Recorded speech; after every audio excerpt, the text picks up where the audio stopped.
Good morning. আজকের ব্লগটা এখান থেকেই শুরু করছি।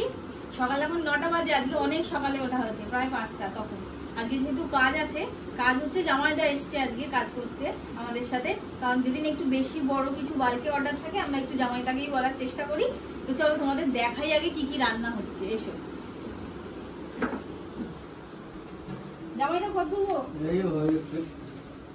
চলছে? জামাইদাও জেনে গেছে আমরা এই রান্না করতে করতে আমাদের ভিডিও চলে যায়। এখন পাবদা মাছ ভাজা হয়ে গেছে, কাতলা মাছ ভাজা হয়ে গেছে, পাবদা মাছের ঝোল ফুটছে। শুক্তো সমস্ত আইটেম, সমস্ত সবজি এখানে ভেজে একদম রেডি করে রাখা। কাতলা মাছ ভাজা হয়ে গেছে, পাবদা মাছ ভাজা হয়ে গেছে। এখন শুধু একের পর এক মশলা কষবে জামাইদা, আর সব ভাজা জিনিসগুলো অ্যাড করবে, রান্না বান্না চলবে। ভেজে নিলে সমস্ত কিছু আর মশলা বেটে রেডি হয়ে গেলে না, রান্নাটা অনেক ইজি হয়, অনেক তাড়াতাড়ি হয়ে যায়। আর আজকে একটা জামাইদা আমাকে পাবদা মাছ তো রান্না করলে প্রচন্ড পরিমাণে ফেটে ছিটে একাকার কাণ্ড হয়। বাড়িতে আমরা ঢেকে ঢেকে করতে পারি, কিন্তু বড় কাজে তো সেটা হয় না। কিন্তু জামাইদা বাড়িতে হলেও তোমরা এটা ট্রাই করতে পারো, একটা ট্রিক শিখিয়ে দিল। যখন ময়দা আমরা নুন হলুদ মাখাই মাছে, তখন জাস্ট একটুখানি 2-3 চামচ মতন, অল্প মাছ বাড়ির মতোই বলছি, বেশি হলে 1 মুঠোর মতন করে নিতে হবে। মাছ রেডি,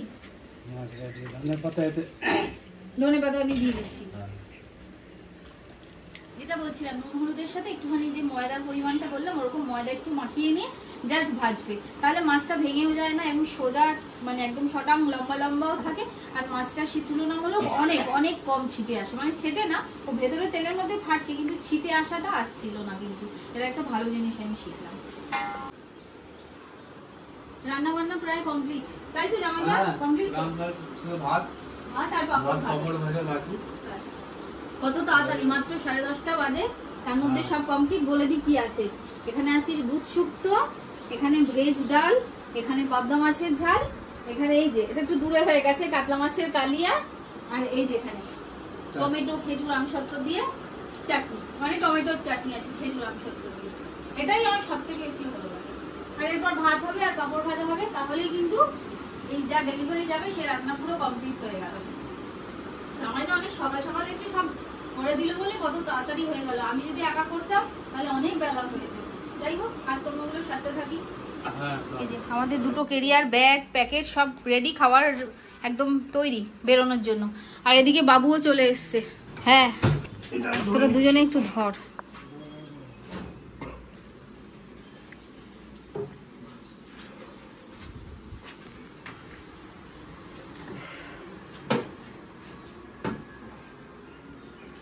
তুলেছো? ছোটটা আমি তুলছি, ওই ছোটটাও দিয়ে দাও। হ্যাঁ হ্যাঁ, নে।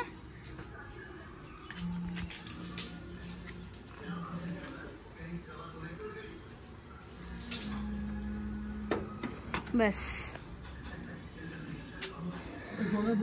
হ্যাঁ হ্যাঁ, জলের বোতল ওটা আমি ধরে নিচ্ছি, ধরে বসে যাচ্ছি। আমি ওটা ধরে বসে যাচ্ছি। ঠিক আছে, তুমি বাইকে বেরো আগে, একটু বস, আমি জলটার বোতলটা নিয়ে চলে আসছি। আমি যাবো তো। প্রচন্ড রোদ উঠেছে বল, ভালো গরম আছে। মাঝখানে দুদিন বেশ। হ্যাঁ হ্যাঁ, বলছে ওই পুজোর সময়টাতেই দেখাচ্ছে, জানিস তো। আরে ওটা একটা আমাদের বড় চিন্তা। ও সেই জায়গাটা যা ঠান্ডা না, গরমকালে আরো বোঝা যায় যে কতটা ঠান্ডা। যাই হোক, আমরা এখন নিউ কলকাতায় ঢুকে গেছি। রোজই আসা হয় বাইকে, আমি কম আসি, ওই আসে। আজকে টোটো করে এলাম, আগে এদিক দিয়ে ঢুকতে দিত না। অবশ্য নতুন যেগুলো হয়েছে, নতুনগুলোর জন্য এখান দিয়ে যাওয়া যাচ্ছে। আর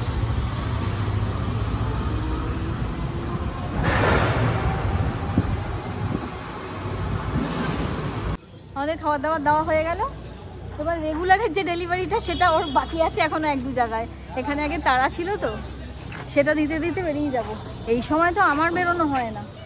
নেহাত টোটো করে আসা হয়েছিল, বেশি ডেলিভারি ছিল, ওগুলো ওই কন্টেনারগুলোকে ধরে বসতে হবে, তাছাড়া তো অসুবিধাই হবে, ওটা মানে নড়লে পড়ে যেতে পারে, সেই জন্যই আমার আশা। আর যেহেতু জামাইদা রান্না করেছে তাড়াতাড়ি রান্নাবান্নাও হয়ে গেছে।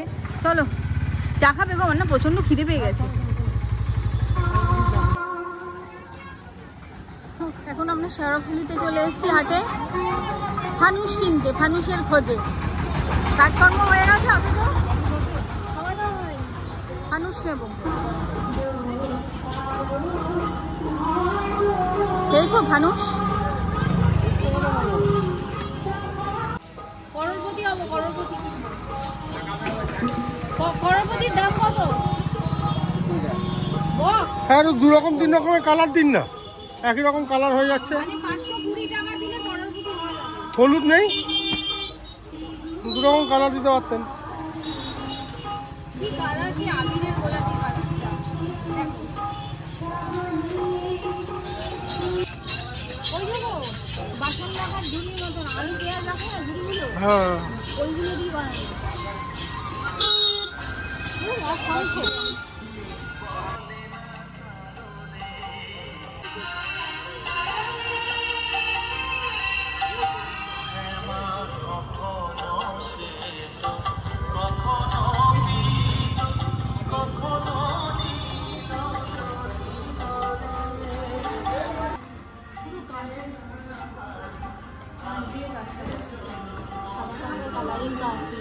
খুব সুন্দর লাগছে।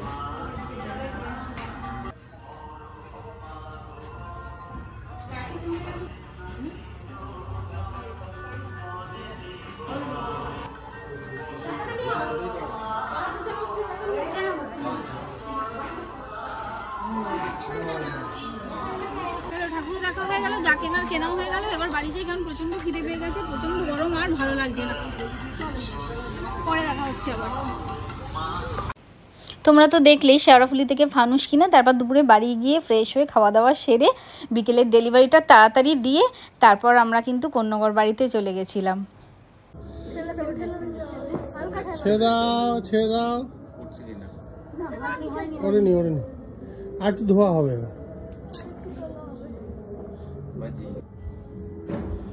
ছাড়বো? ছাড়ো দেখি।